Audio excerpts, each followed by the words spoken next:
Yeah, all right. So, this jam track, I love playing over tracks. It gives you a chance to kind of test out what you're doing before you hit the stage. Those falling flat on your face. Had a couple of those in this little run that we did, but it's all right. It's what it's all about. It's learning what works, when, where, how, why. So that's what we're going to do. If you don't have the jam track, go ahead and click that link below. There's actually 2 that you'll get when you click the link below. I've already posted a video on some of the other stuff. So let's zoom in for a closer look. I'll give you some of the lick ideas that I was doing, kind of how I think about and when I apply mixing the 2 scales, or just stick to one or the other. All right, so let's zoom in for a closer look.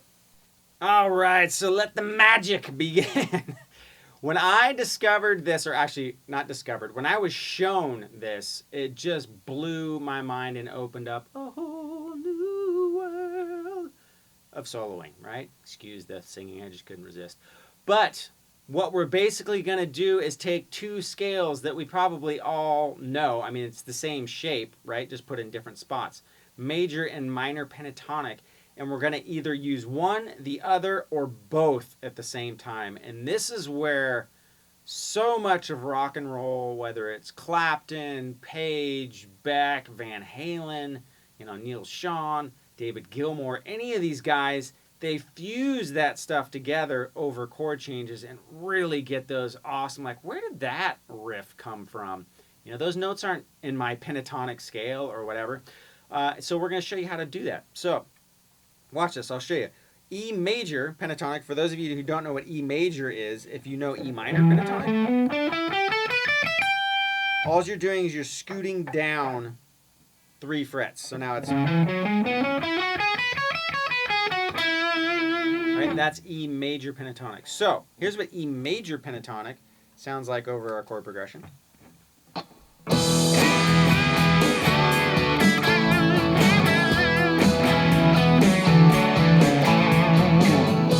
Right? Very almost country sounding. Very cool riffs, nice feel, real happy, upbeat, go lucky, whatever adjective you want to use to describe it, or verb, or whatever. But we can use the same shape, but in E minor over the same chord progression, and it's going to sound pretty cool too, right? So watch, here we go.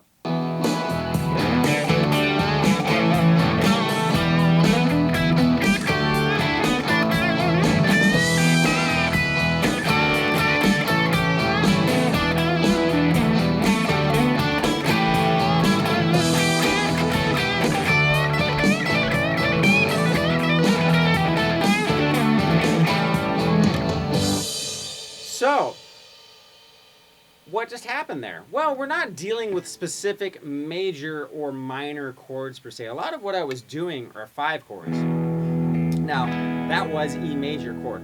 So if I'm in the key using the chords out of E major, right, like our 1, 4, 5, which would be E, A, and B, E major is going to work great, right? Now, since I'm not strictly using the 1, 4, 5 chord progression, I'm also going D, A, E. I can get away with using minor as well, because some of those notes are right out of E minor pentatonic. So if I did this to here, well, all those notes I just hit are in position 3, or wherever they fit, all over the neck. Those notes are also in the E minor scale. So we got... Right? I'm always coming back to E as my home base, because then that fits perfectly over, no matter what. The sound of our scale is an E. So I'm resolving back to that E sound no matter what each time. Even if I'm doing a riff in major, ending it in minor, I'm coming back to something in that E chord, or one of the notes in that E chord, to kind of bring us back to home base.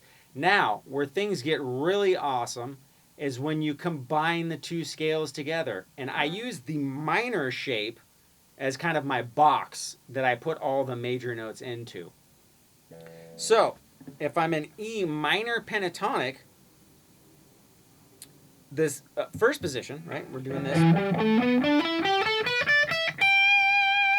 Those same frets also basically house E major pentatonic, position 2.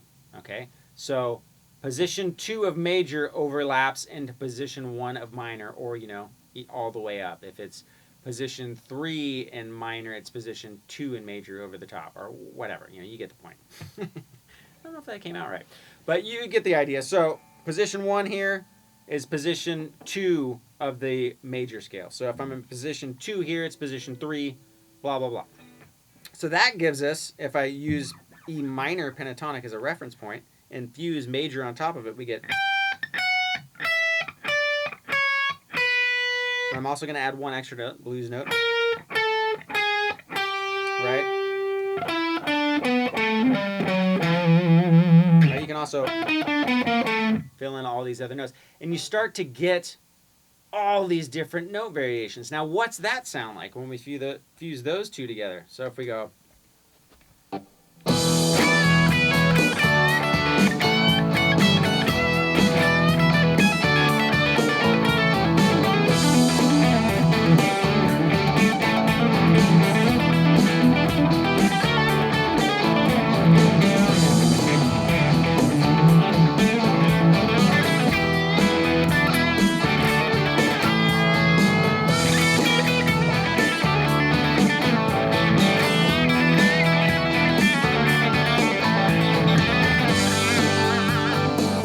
Right, so now it's like, whoa, we got like 50 times the notes. Not 50, twice, right? Twice as many notes as we can hit. Now we're starting to get 3 note per string runs out of what used to be only 2 note per string runs, right? So now we can start doing...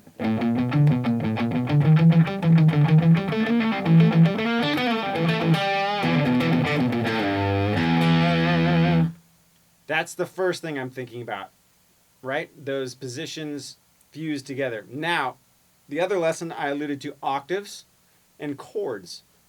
So now we're trying to also find out where those chords are. So if I'm right here,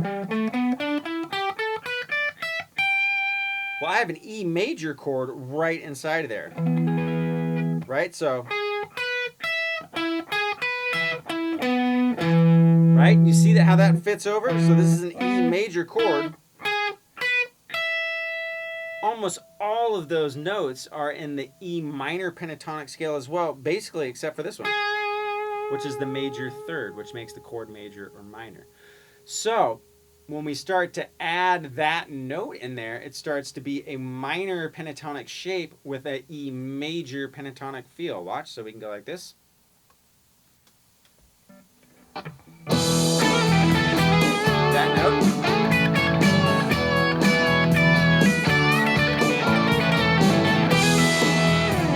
So I'm outlining that E major chord within those minor riffs. We can also do that here.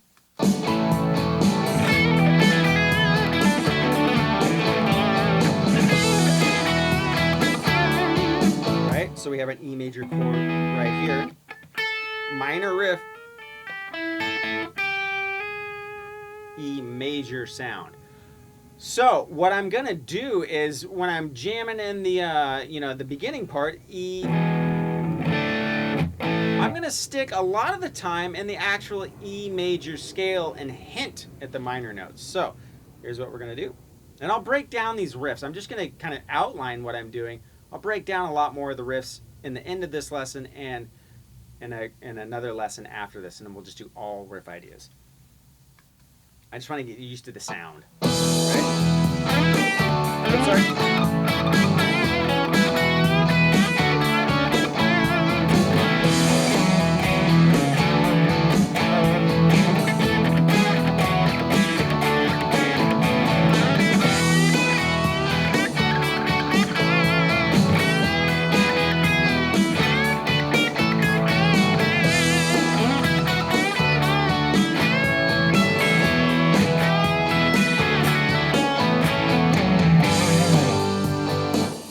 Now that's all E major pentatonic, right? And it's a very cool sound. So definitely memorize, if you don't already know, E major pentatonic. Now, find out also where those major pentatonic shapes are around the actual E chords themselves. So if we're looking right here, I know my E chord chords right there, then I know my the shape of the pentatonic shape that's in is position 2 E major.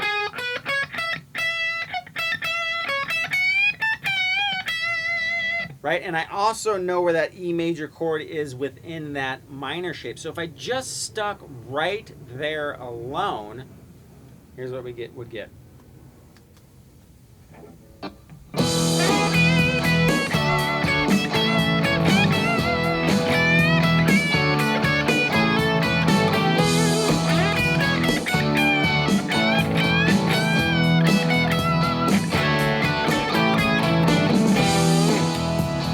Right? And I'm just kind of working around that E chord, right? Always coming back to that major sound, right? Right, hitting that E. Right, that's just position 2, so it's B 12 and 14, B, and then hitting that 12th fret E string, coming back to it. You know, I did a 14 bend on the high E. I also did 15. Back to that major sound. Major third right there, so that was hammering on 12 to 13.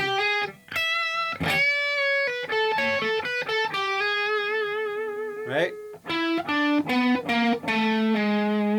Now the octave idea. Remember, if we can play this note right here, it's an octave down right here. And if I play this note right here, the octave up is, right? So that's inside position 2 of E minor pentatonic. But that's that major third note that gets that sound. So if we're in minor pentatonic, position 2, right? We just did major pentatonic, position 2. Watch what we can do making that sound major, even though we're in a minor box, by adding that one note.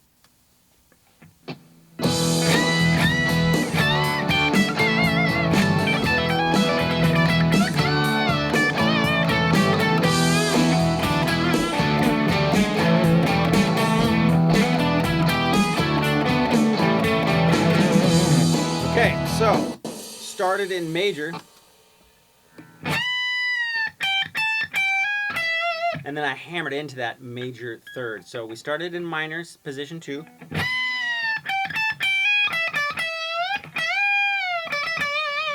Right, and I'm just doing all position 2 riffs, adding in that major third every now and again. Okay? Now, watch what I do when I come at it from position 2 of major, hitting minor notes.